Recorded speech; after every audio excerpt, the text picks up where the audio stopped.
Hey, Anthony, how are you today? Great to see you. Good, good. You like my very plain area that I'm working out of today? Yes, you know what? It's about time we put the focus entirely on you. So, we want to That's what change I'm things talking up about. a It's little bit. about it comes off of you and comes on me, so that makes sense. Let's get I'm started. Anthony. Welcome to No Vacancy Live. That's my friend Glenn. You're watching the number one show in hospitality.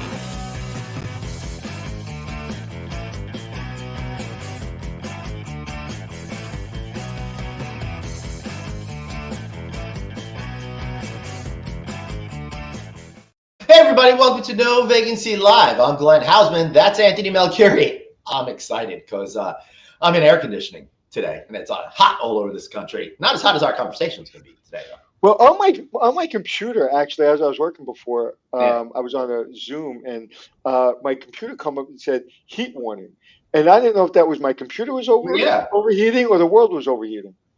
Probably a little both. It's kind of what's going on. So, Anthony, today we're going to talk about one of those topics we can't get enough of on those shows, trying to motivate people that are young to get into this incredible business. And as we've been saying here in hospitality, no matter what your passion, we've got that job for you. So, we're going to talk a little bit about internships and creating career paths and all of that kind of good stuff. And I will say that one of our guests put her money where her mouth is and actually helped fund something that actually helps us get people into the industry. So, why at some point introduce that concept, and we'll talk about that a little bit. We will at some point. So let's introduce that concept. Anna Blue, president of AHLA Foundation, returning to the show, along with Lisa Cain, co-founder and managing partner of Hospitality Internships, and Tim Flohr, also co-founder and managing partner of Hospitality Internships. Welcome, everybody. How's everybody doing? Hello. Good to see you all. All right, so I was under the impression that people were coming back to the hotel business and things were really getting back on track and all that kind of stuff. And then, Anna, just before we went on air, I confirmed a number with you that shocked the heck out of me. And that was last month, the hospitality industry added 700 jobs in the entire country, which is insane when you think about a place like MGM Grand in Las Vegas can employ 10,000 people alone. Yeah. That's why I thought there must have been a typo in it. It just didn't seem right. So I'm actually reeling from this and shocked. Maybe you could set the stage of what is really going on right now and how dire is this situation? I mean, it's exactly what you just said. It is that dire. And when you also look at how high the turnover rate is in the industry, the fact that we have more people leaving than coming back in, it's not good. It's not pretty, which is why things like hospitality internships and some of the other programs that we do at the AHLA Foundation to inspire people into the industry. And depending on who you're talking to, it's a marketing problem. People don't understand career pathways, or it's a lack of opportunity. There's a lot of reasons that people will give, but regardless of all of the reasons, it is definitely something that we all have to come together. All the people who love this industry have to come together to fix. All right, Anthony. Now, as you're, as you're being chief strategy officer with Colwyn, I know you have jobs that are open over there. So, how are you seeing it from your point of view? If you're at that awesome company? Well, I think what Anna said is right. You're seeing more people leave than come in, and are they leaving? Apparently, that number that you're talking about, then it is that they're leaving the industry, not just leaving and going to other places. So yeah, you see the turnover, and what is it, right? And we, Anna and I worked on Hospitality All Stars. She allotted some of her budget to our shows, and we've gotten over 200,000 views on YouTube. We put it on for free. Mm-hmm. They allowed us to do that, and to try to get people into the industry. And I get hundreds a week texts saying, "Oh my God, love the show, love the show, love the show." Did that even move the needle? Are people really paying attention to really coming into the industry? And it's just advocates like us constantly talking about it. I literally am working with a company, Coleman Hospitality, as a chief strategy officer, because I talk about it on all my speaking engagements, my consulting gig, everything I do is all I talk about is this. Well, I said, let me put my money where my mouth is and let me actually feel some pain, and let me come in and let me actually help not only the company, but also help the industry, because I'll have better talking points. So when you're saying what you're saying, I see it. I see it firsthand. Yeah. I agree. And that's one of the reasons why we started hospitality internships, just to give students in hospitality, tourism, and culinary arts schools a better pathway to be able to get high quality internships, manager and training program opportunities, and entry level management positions, just to help fill this need for the industry, which is always seems to be a huge issue.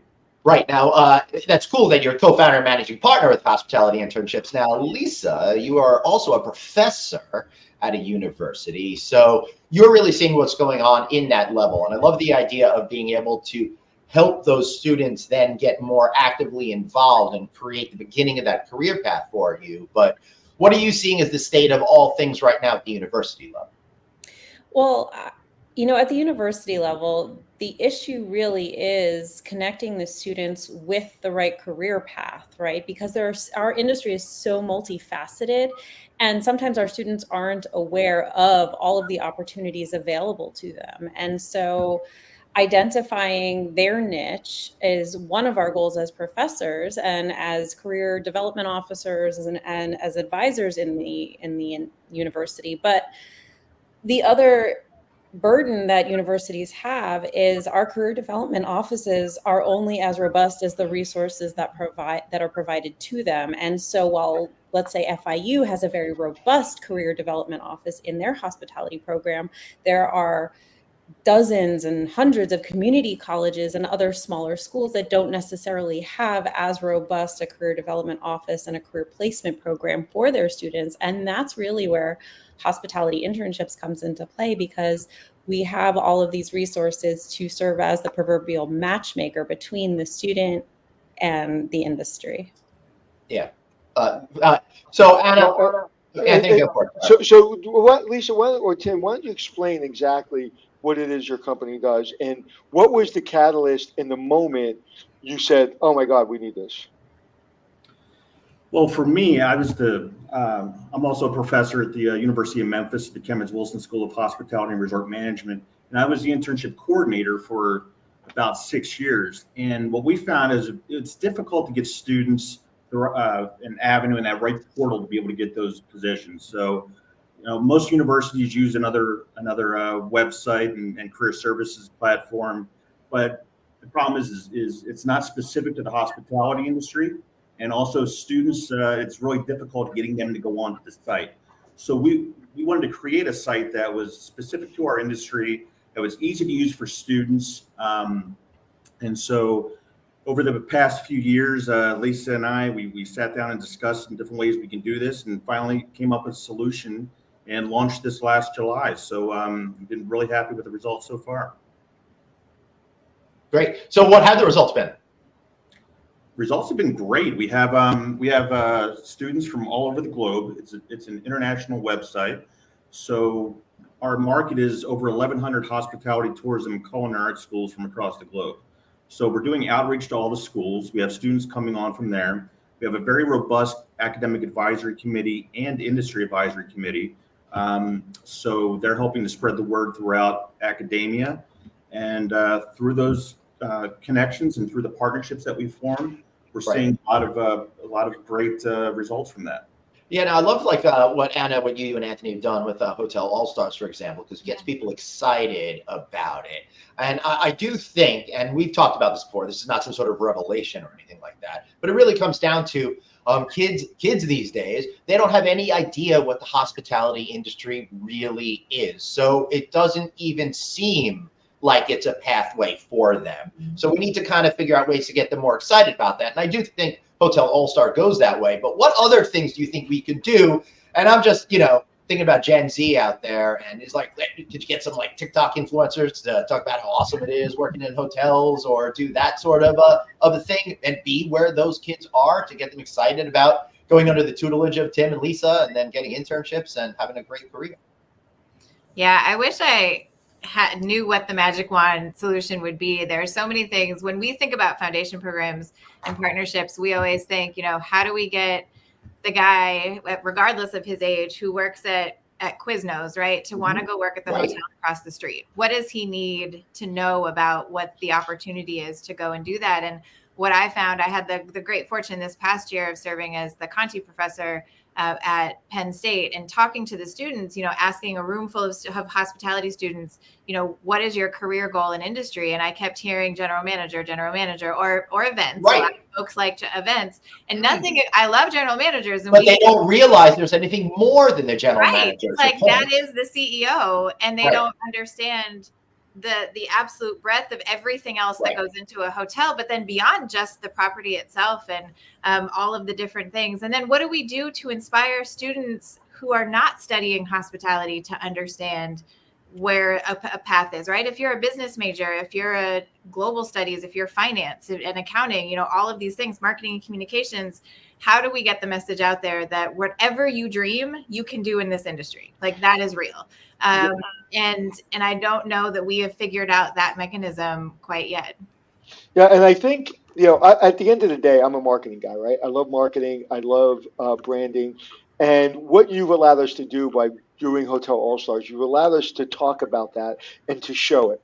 Now, if you look at that show Below Deck, right? Every single person I know that's 20 years old wants to take their computer and their iPhone and go work on a they really make it look glamorous. They all want to go below deck and work on a ship.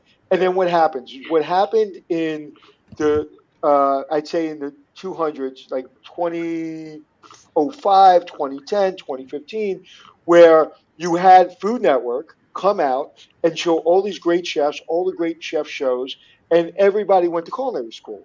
Okay, and then what happened? Now, where's culinary schools? They realized, oh my God, these people work their butts off. They work really, really, really, really, really hard. And I don't want to work Christmas and holidays and Saturday nights and Friday nights. And not only you're working hard, you're in front of a stove 120 degrees, right? So they realized. And don't forget the great pay at first. So what happened? Don't forget the great pay at first as well. You always got to throw in a silly joke. And then so what happens is people get there and they're like, oh my God, this is not for me. Same things happen below deck. They go to these things and people are leaving and nobody wants to do that anymore. But in the hospitality industry, if you do want to be a chef, there's an opportunity there. If you want to be a revenue manager. So we're kind of a sexier industry in the sense of you can really go anywhere and do anything. I've said it 1,000 times on the show. You can be a doctor, you can be a florist, you can be anything in this hotel. Matter of fact, my personal doctor came out of the hotel business, and my personal entertainment lawyer came out of the hotel business. Okay, she was a front desk agent, and now she's an entertainment lawyer. And my doctor was our house doctor, and he's become my 30-year doctor. So you can do anything in this industry. Hospitality touches everything. So what we need to do is we need to continue.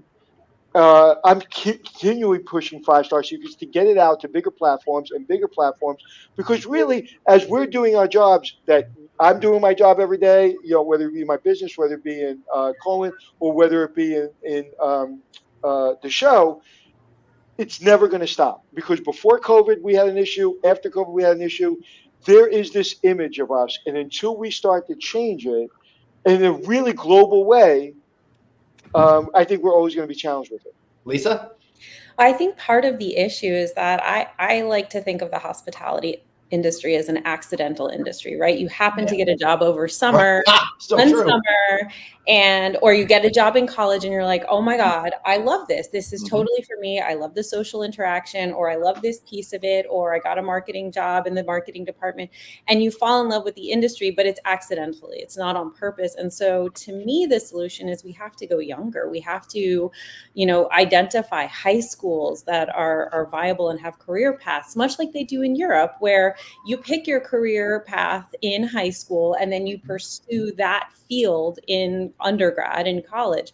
Whereas here we sort of let our students find themselves in undergrad for the first 2 years. They pursue, the AA degree, and they don't necessarily know what they want to do yet.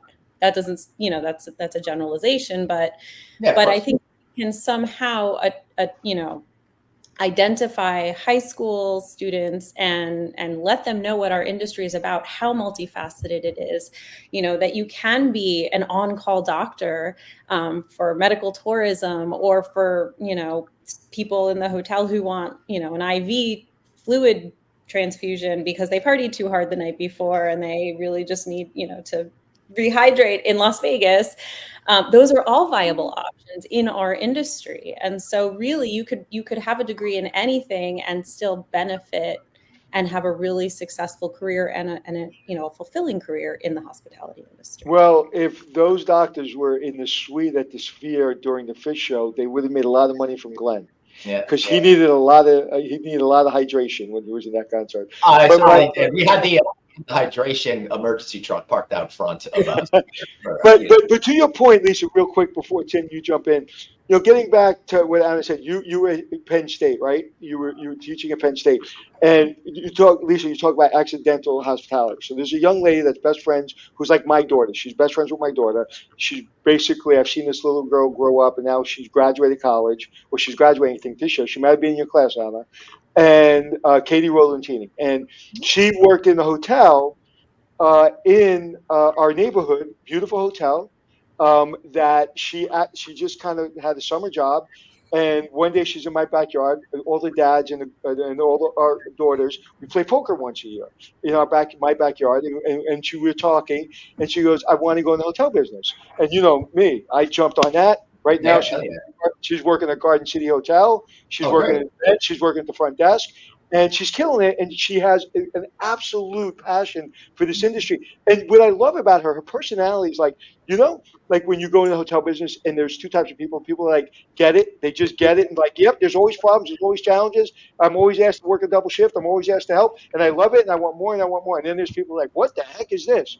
Well, she's the first one. She's the one's like, I love this.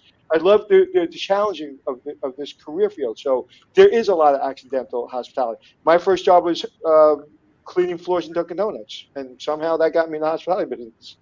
I never saw myself in this industry. I joined this industry at 45, and here I am. Yeah.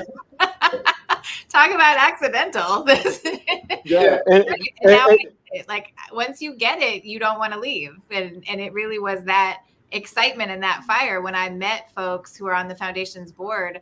I actually tried to pull myself out of this interview process multiple times because I was like, I don't understand social impact in the hotel industry. And then I spoke to people in the industry, and they were so excited about the power that we have to do good in this industry and to impact communities and to impact the workforce. It was so inspiring. And I was like, count me in. I'm on that train. But yeah, that's right. How it happens. Also, all jobs that aren't going to go away from AI and stuff. Tim, I know we got to get you back in here, buddy. Oh, no problem at all. So I think it's great some of the programs that AHLA is doing, National Restaurant Association with the Pro Start program. We are getting into the high schools and dual enrollment programs across the U.S.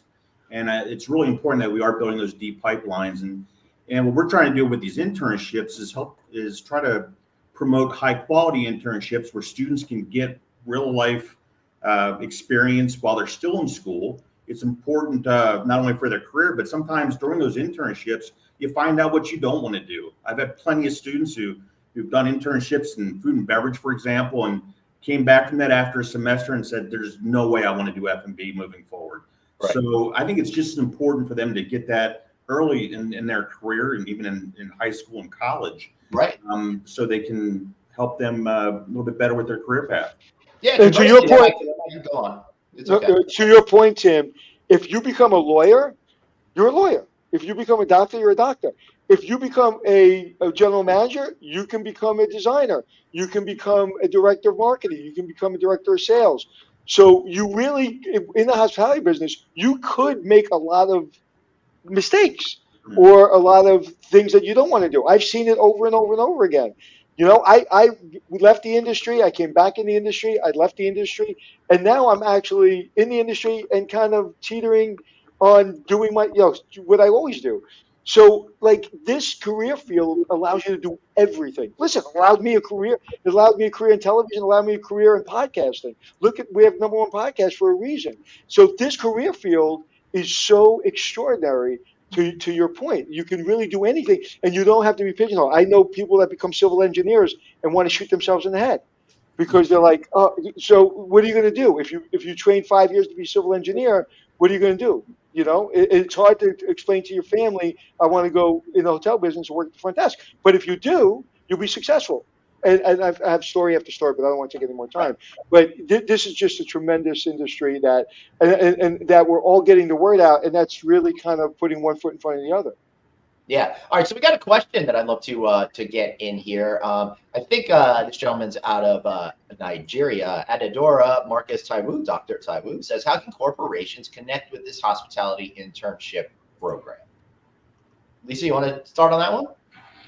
Sure. So they can log on to hospitalityinternships.com, and we have 3 different pages. We have one for students, one for educators, and then one for industry. And we have different packages depending on the size of your organization, your needs, your wants. And it can go from there. And really what we're looking for is people in industry who want to connect with students who are interested in those specific paths. So it's actually free for students to join the site. So we don't encumber our students any further with any kind of debts.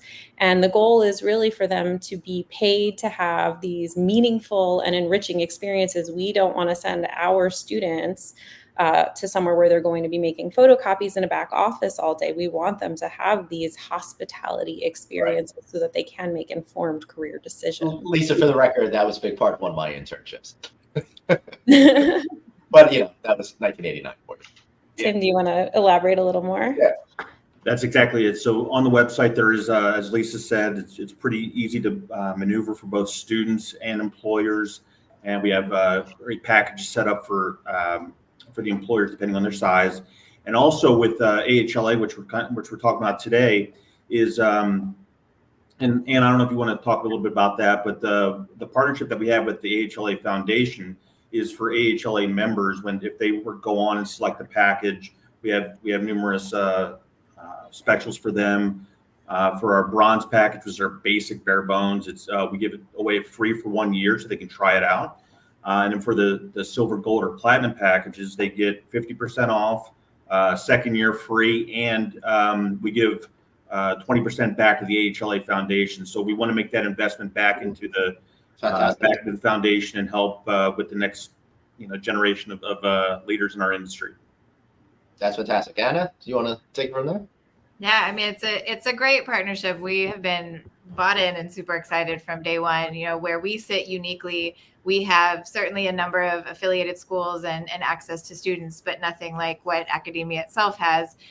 So to really be able to bring this to our members who we are hearing from all the time. I mean, as you mentioned, that number, the 700 number, I mean, we talk about the labor shortage, we talk about issues with recruitment and retention over and over and over. And so for us to be in a position and to have this opportunity to be a part of something that hopefully helps with that hopefully inspires a new generation of hospitality students and beyond, to say there are endless opportunities, even to just come on to one place to look at all of the different types of facets of industry, right? Like most people don't know that a management company exists. It's not even just that they don't know the jobs. They don't even know how our industry works. Anna, it's worse than that. I'll check into a hotel and I'll say, who's the management company? And they'll say who the flag is that I just walked in.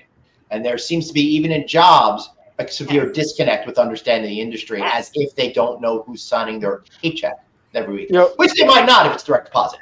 Anthony? We talked about that at High Tech, Glenn, when we did our keynote, and we talked about stakeholders, right? Almost no one in this industry understands the pain points of all our stakeholders, from owners to housekeepers. But again, this industry is kind of like, remember the old saying, be all you can be in the Army? In the hospitality business, it's the same thing. You can travel all over the world. You can have any job you want, right? And you can do it over and over and over again. I mean, we were just talking to someone yesterday. Yeah. And the show's broadcast tomorrow, so check that out.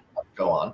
So we were talking to somebody yesterday, tomorrow, who has been all over the world in the hospitality business. And I said at the end of the show, he started in the industry yesterday, and he's trying to prove himself to the industry. That's how excited he was. And he's been doing it 40 years. Yes, and he's talking about Peter Shandlin, the COO of Halekulani Corporation, who's now based in Hawaii, has worked in the Caribbean, has worked throughout Europe, and has had a chance to have all these great experiences while doing a variety of different jobs that then took him above the property level. And Anna, I see you nodding your head there. What kind of ideas can we have that hoteliers in their communities can really start to inspire people to come into our business, to understand that, yeah, you're going to get a job at the hotel, but that's just the tip of the iceberg of opportunity. Yeah. Well, mostly I'm nodding because I'm waiting for my hospitality and opportunity that takes me to Hawaii. Yeah. All over Europe. I really, that resonates. Anna, just schedule an AHLA forward there. Right. We'll be all set. Exactly. Yeah. Exactly. Stay tuned. That'll be a good one. I do think that we need hotels and our industry to be more visible in communities. That really does make a difference. You have so many industries that are good at that visibility, at showing up at sponsor little league tournaments, like all of those things, of ways of just showing that we are here, we are part of this community. We're not just a place where people come and go, but we are a workforce, and we are people who live and care about this community as well. And I think that, certainly we see a little bit of that above property, wherever they're located, some of the corporate headquarters where they really invest and give back in the community. But I think sometimes it's just through funding and not through that real engagement and connection. But I think to inspire the guy who's at the Quiznos to work at the hotel across the street, that hotel needs to be visible. It needs to be out there. It needs to show him or her that there is opportunity. And I think that would be something I would love for this industry to do. This does give back so much to the community. We need to take the credit and have it be more visible. Anna, is Quiznos paying you? That's what I'd like to know. You keep bringing them up. And the only Quiznos I know that's left is in Las Vegas There's not even Airport. one near me. I haven't been the only one I know is in Miami. Yeah. And yet, my family goes to Jersey Mike's, so maybe I should start saying that one. But but I don't know why that has just in my head, and it's what I say all the time. But let me add to what Anna was just saying. For all you hoteliers out there, one of the things that I do when I'm doing my keynote speeches out there is talk about how you can empower your career by getting involved in the community. So consider this as an opportunity to do something for yourself while you're doing something for getting people in to work in your hotels, and then give them something in advance. So by doing everything she just said, you're building your network, you're building career opportunities, you are going to be able to be more successful. And the benefit of it is to get people within the community excited about what you're doing and getting them in at the same time. So I love it. And what you guys are doing, is so critical, because there was a gentleman that I'm mentoring. Now he's working at the Pier in New York City, and I brought him out to a Forbes event, and he made his own connection, and now he's working at the Pier. And I remember him saying, because he doesn't come from that world. He doesn't come from the luxury world. He didn't travel in those kind of hotels. He didn't see that. So he didn't think that was for him. And even when he worked in a different hotel, a more basic hotel, which was very nice, but basic hotel, he was like, oh, I don't belong here. Like, this is like overwhelming. And I remember when I went into the Plaza Hotel when I was 16 years old, and I said, I'm going to work here one day. The reason I said that was because I didn't feel like I belonged there. So I wanted to belong there. So I was going to let them know that I need to be here, even though I don't come from that world. And I think that is such a really important thing that you are all doing, that people that maybe not understanding, and it's almost intimidating. I mean, you walk through a 5-star, even 4-star hotel. Uh-oh. Yeah, Anthony, we lost your sound, but whatever, you're very passionate about it. You muted yourself, buddy. Unmute yourself. All right, he can unmute himself. I was talking. My hands were moving, so I dude, we caught, actually, honestly, because you're Italian, we caught every minute of that, so we knew exactly what you meant. So basically, what you do every day is so critical to not only getting people into the industry because it's a good job, but let's go all the way back to when we were kids, when we were insecure, when we felt like, where do we belong? Where do we fit in? That's what you guys are doing. You're doing it on a granular level where you really make them feel that, oh, this could be for me. I didn't know this was for me. So somebody talk through that and kind of how important that is. Yeah. Anyone? Just jump in. Tim? Well, here's what I'll say. As Lisa said with the accidental career statement, and we all know there's no barriers to entry to get into the hospitality industry. And it's basically been that way since the beginning, but there are barriers to advancement.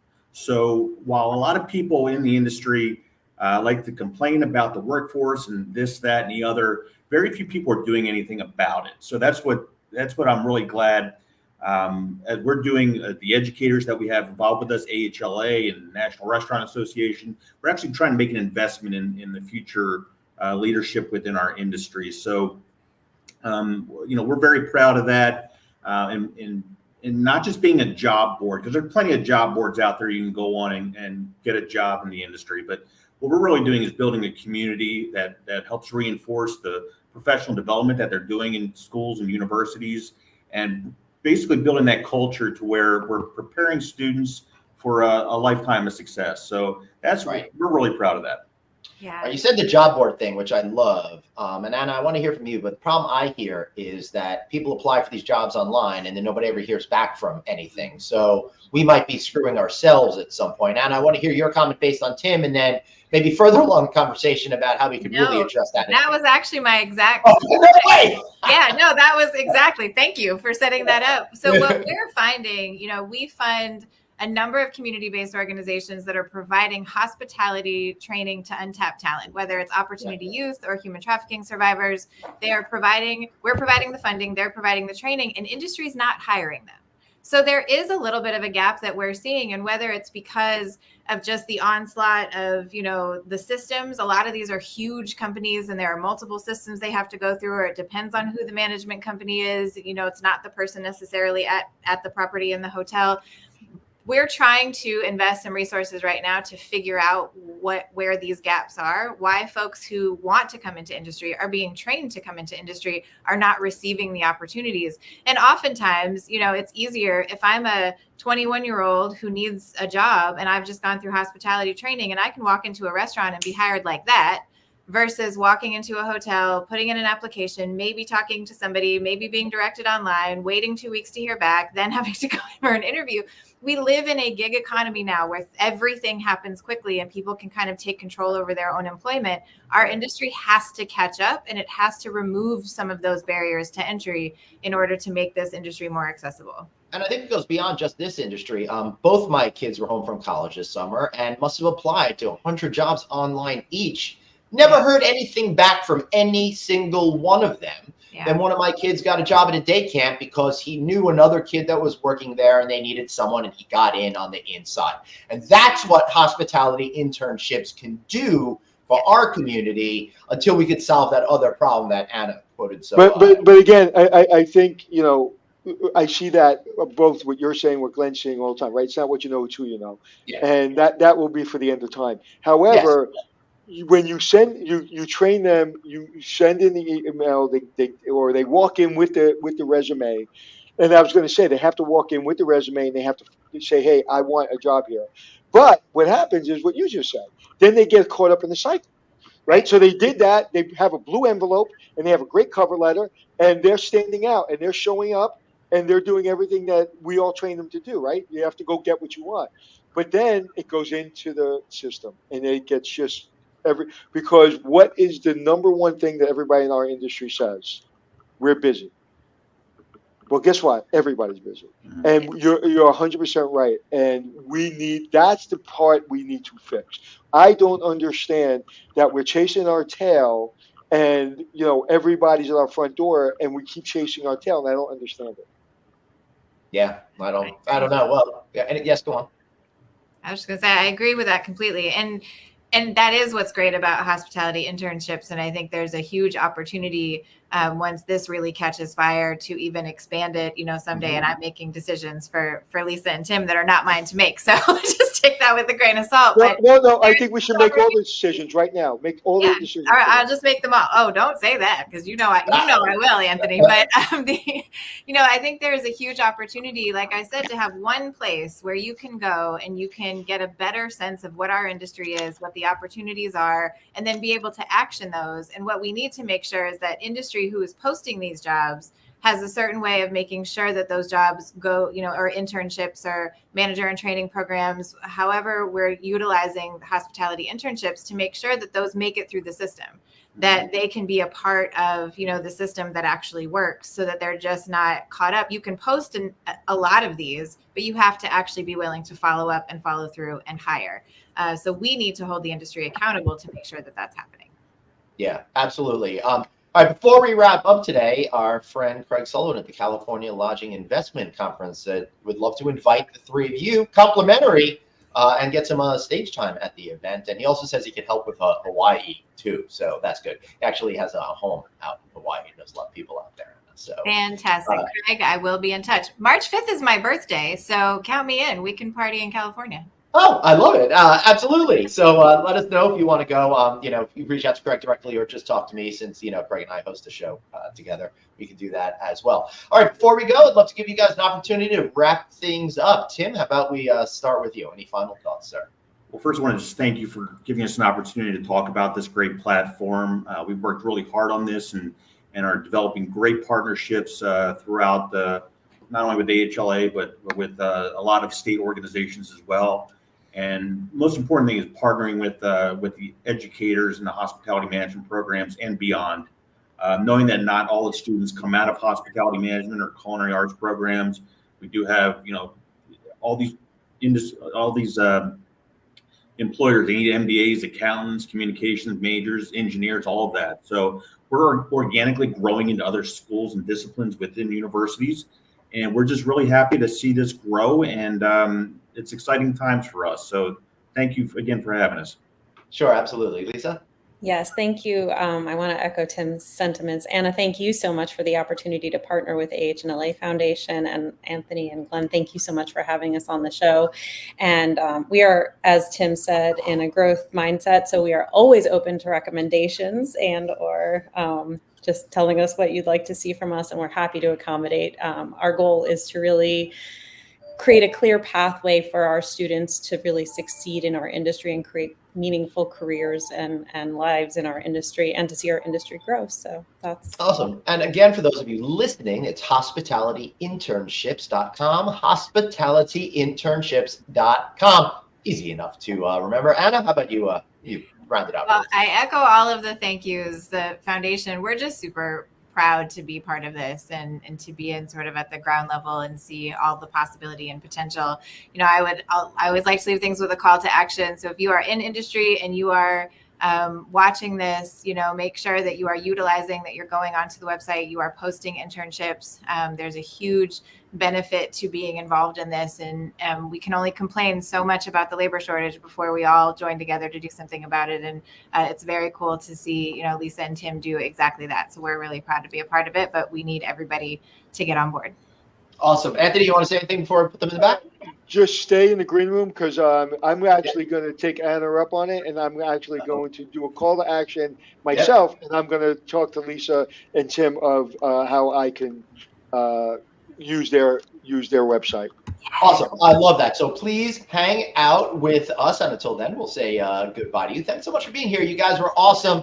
And I love how passionate you are about helping our industry and giving people of all backgrounds the chance for amazing opportunities in their lives and careers. So thank you. Really appreciate you guys. Glenn, new rule, Glenn. Never do this. Yeah, it does. That just looks a little weird. Yeah. Yeah. Well, what are you gonna do?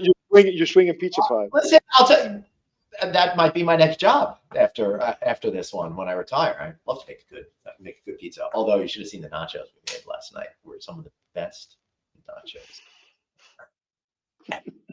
ever. But if you want to have those nachos, come and hang out with me here at the Houseman Resort Pool Club and Smokehouse. That's where the nachos came from, the Smokehouse portion of it. But since you're not going to do that today, the best thing you can do is follow us online. Get our podcast wherever you download your shows. And if you want to watch us, make sure you watch us on LinkedIn, Facebook, No Vacancy News channel on YouTube. And of course, all shows are housed in perpetuity at novacancynews.com. Any final words of advice? Thoughts? No. Now I'm going to go have nachos.